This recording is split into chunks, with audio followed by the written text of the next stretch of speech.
Salam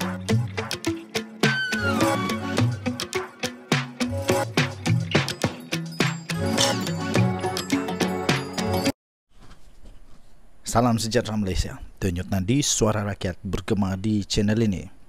Tuan-tuan dan puan-puan yang dihormati sekalian, nampaknya memang tidak ada harapan langsung bagi penebuk-penebuk atap untuk memberikan peluang kepada hayalan itu menjadi kenyataan. Kerana ini telah disahkan pun oleh satu lagi kenyataan rasmi terkini yang menyatakan bahawa tidak akan ada peluang lagi untuk sama ada Mahathir kah, Muhyiddin kah, Ismail Sabri kah, apalagi Hadi Awang untuk menerajui Malaysia sebagai Perdana Menteri. Kerana untuk menukar kerajaan perlu ada GPS dan GRS atau salah satu daripada itu yang menyokong yang keluar daripada kerajaan secara en blok. Tetapi ini disahkan daripada ketua GPS sendiri, daripada parti gabungan Parti Sarawak sendiri, Abang Johari. Beliau berkata memberikan pengesahan dan jaminan, dan ini pasti membuatkan mereka yang galak sangat mau tukar kerajaan menangis tersedu-sedu. Beliau berkata memberikan jaminan kekalkan Perdana Menteri Datuk Seri Anwar Ibrahim sehingga habis penggal. Itu kata Abang Johari, pengerusi gabungan Parti Sarawak iaitu Tan Sri Abang Johari Tun Openg berkata, Perdana Menteri Datuk Seri Anwar Ibrahim mesti dikekalkan untuk menerajui kerajaan negara, kerajaan madani, kerajaan perpaduan ini untuk sehingga tamat penggal parlimen. Maksudnya ada 4 tahun lagi, paling kurang 4 tahun lagi, ataupun paling kurang 3 tahun lagi, 3 tahun setengah begitulah. Jadi maksudnya ini mengesahkan bahawa kamu berhabislah, pergilah langkah Cokit kah, langkah KL kah, langkah London kah, selepas ni mungkin langkah Jerman kah, langkah 1000 kah, langkah bendul kah, apa jenis langkah pun tetap akan gagal. Premier Sarawak itu berkata, mengikut sistem demokrasi, ketentuan siapa yang menerajui kerajaan itu haruslah melalui pilihan raya. Dan sokongan kepada Datuk Seri Anwar Ibrahim juga penting agar wujudnya satu kestabilan politik bagi membolehkan kerajaan persekutuan untuk mentadbir negara dengan lebih fokus. Itu kata beliau. Tambahnya, jika Perdana Menteri sudah ada di sana, biarkanlah sampai habis. Kerana ketentuan kerajaan adalah mengikut demokrasi. Adalah apabila pilihan raya diadakan, maka keputusannya itu kekal sampai habis, kata beliau.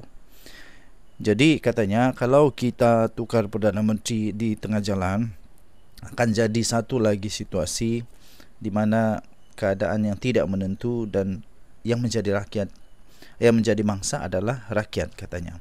Semasa satu sesi Town Hall 7 bersama Yang Amat Berhormat Premier Sarawak, Town Hall 7 tahun bersama YB, Yang Amat Berhormat Premier Sarawak pada malam ini, Anwar telah mengangkat sumpah sebagai Perdana Menteri ke-10 di hadapan Yang di-Pertuan Agong Al-Sultan Abdullah Riyatuddin Al-Mustafa Billah Shah pada 24 November 2022. Abang Johari juga menyeru supaya semua ahli politik agar meletakkan kepentingan rakyat dan negara melebihi kepentingan sendiri. Jadi ini jaminan beliau. Kami di Sarawak berkehendakan negara Malaysia yang kuat. Saya setuju. Orang Sabah pun mau. Bukan hanya Sarawak, tapi orang Sabah pun mau supaya negara Malaysia yang kuat. Kita lihat jiran kita sudah ke depan, kata beliau. Indonesia sudah membangun, tetapi pemimpin kita masih lagi main politik. Bagi Sarawak, kita sokong kestabilan politik, katanya. Ini daripada bernama diterbitkan semula di Sinar Harian. Jadi tuan-tuan dan puan-puan yang dihormati sekalian, saya harap supaya pemimpin negeri Sabah, pemimpin daripada wilayah Sabah, maafkan saya, pemimpin daripada Sabah juga turut memberikan penjelasan, memberikan kejaminan seperti ini juga. Mari kita sama-sama sokong negara Malaysia yang maju. Denyut Nadi, Suara Rakyat, bergema di channel ini. Jangan lupa tekan butang subscribe, like dan share. Bye-bye. Salam sejahtera Malaysia. Akhirnya Sanusi tertangkap. Tertangkap apa? Dia tertangkap cakap tak betul lah. Dia tertangkap cakap tak betul. Dan ada percanggahan yang amat ketara dengan apa yang disebut-sebut oleh Hamzah Zainuddin. Kalau apa yang disebut oleh Sanusi itu berkaitan cukup nombor itu ada kaitan dengan langkah Dubai atau langkah untuk menjatuhkan Perdana Menteri Datuk Seri Anwar Ibrahim, yang disebut langkah Dubai itu kalau ada kaitan dengan apa yang disebut oleh Sanusi. Sebab kenapa? Hamzah Zainuddin, Ketua Pembangkang, telah pun mensahkan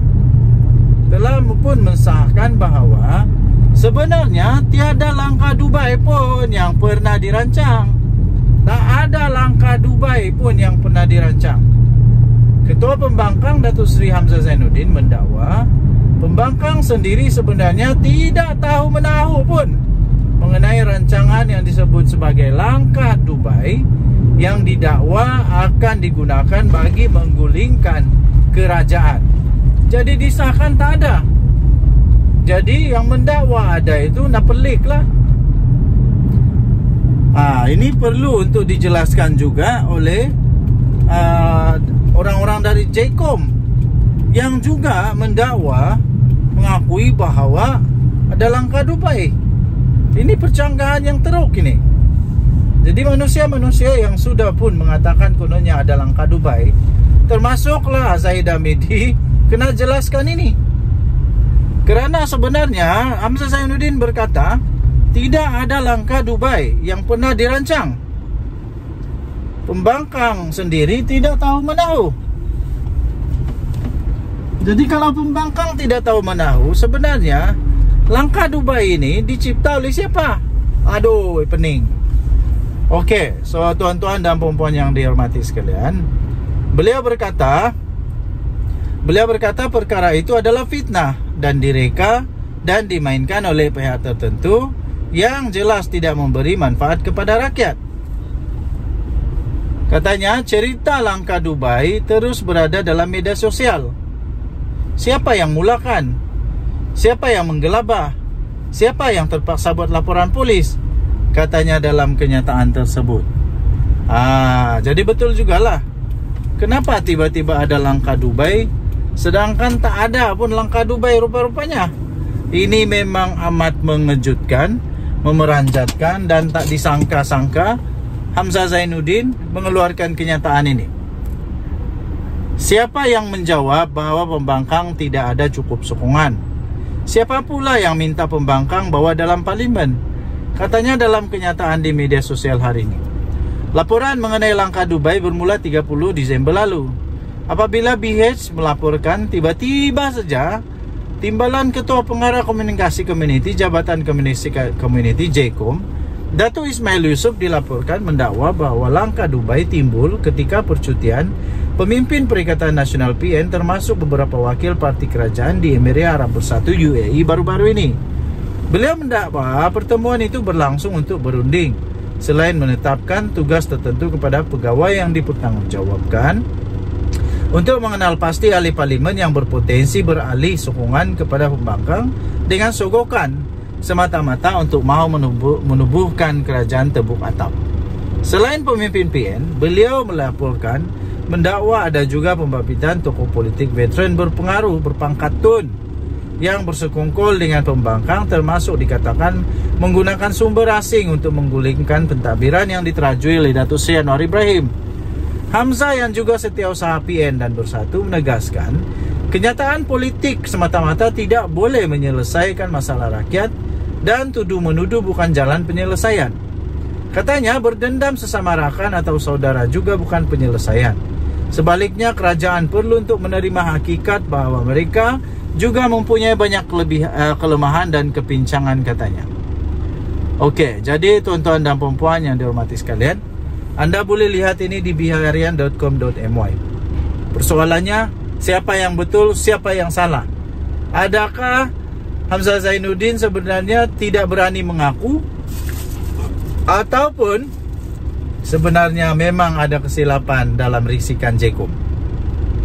Denyut Nadi, Suara Rakyat bergema di channel ini. Bye-bye.